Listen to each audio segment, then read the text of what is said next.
Hey guys, welcome back to Mindset Thursday. Well, it's the start of the new year, and a lot of people have different types of goals that they're trying to accomplish, whether they're resolution or whatnot. But one of the things that I think is really important, and I'm actually doing it right now, is trying to attack certain projects that I've got in terms of my house.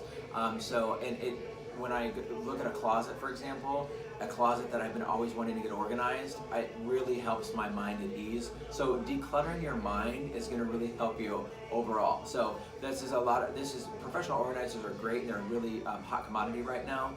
But you might look into terms of your closet space or your drawers, or maybe it's an attic or a shed or whatever you might have, and you open it and you're like, oh my gosh, look at this, and you just keep it shut because you're like, I out of sight, out of mind. Yep. But realistically, when you walk into a house and you have so you walk in, let's say you walk into your foyer, right, or your front door area, your mud room, and there's like 3 coats on the ground, your closet door is open, there's stuff spilling out of the top, there's hats and gloves everywhere. It's snowing right now in the Midwest.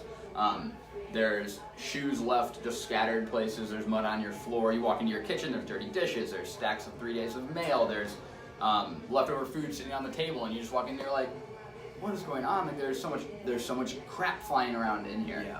And you know what, it's the same thing like with your mind. Like it just starts to wear on you and you can't decompress, and now you're like, all right, I do this and this and this, and I gotta declutter that. And every time you go to sit down and relax, what's in the back of your mind? Yeah. Right? All the stuff you haven't done in your place.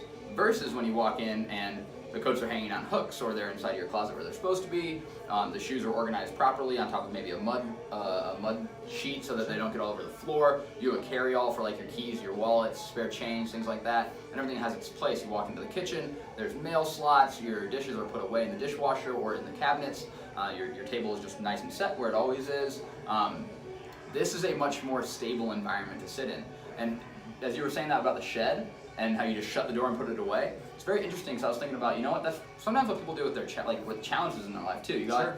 I'm gonna stop thinking about that relationship that causes me struggle. I'm just gonna close that and not worry about it. And maybe it's with like your sister or your dad or your brother or your spouse or your kids, and like you aren't addressing these really important things. It's easier to shut the door and forget about it. Right. If you can start to declutter that space, maybe you can start to declutter your mind a little bit as well. Yeah, no, it's a good point, and attacking things one thing at a time is the way to go. Mm-hmm. So maybe that closet's going to make it on a list, but make it a priority.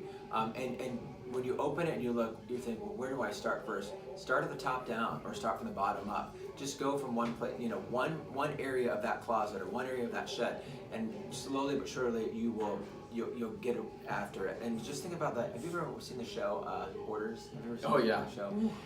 It's intriguing. You sit there and you watch it and you're like, oh my gosh, how do people have all this? But slowly but surely they get after it. They attack one room at a time, and then it's like, wow, it looks so much cleaner. And you even feel good at the end of the show. You're like, oh, that feels refreshing. Yeah, so you're like refreshed for them. Yeah, and not only that, then I'm like, I want to go and clean my closet now. Yeah. So, but yeah, make a list and hit those lists, and go after it a little bit at a time. Mm-hmm. It's because it can be encompassing for a lot of people when they look at certain things. But you need help. Professional organizer is a great thing, or get after a coach, somebody that can help you with that. So. And actually, guys, I'll give you a really good resource too. My wife's been following her and then using her planner for a little bit. Is something called Emily Lay. She is basically like a proponent of a simplified lifestyle. Oh, I like that. And she has beautiful branding, and they've built a really nice business out of this idea with like a planner. But when you sign up for their email list, they give you 30 days of simplification steps. That's great. And so you get like day 1 is this thing, day 2 is this thing, day 3 is this thing, and it really helps you to kind of like be like, oh, I'm just gonna handle it this way. And it makes a plan for you without you having to really work at it. So I'll put that in our at the bottom of our video caption so you guys can have a link to her. But it's a really good resource you can check out. Perfect. All right, guys. Well, that completes Mindset Thursday. We will see you next week. Have a great weekend. Bye.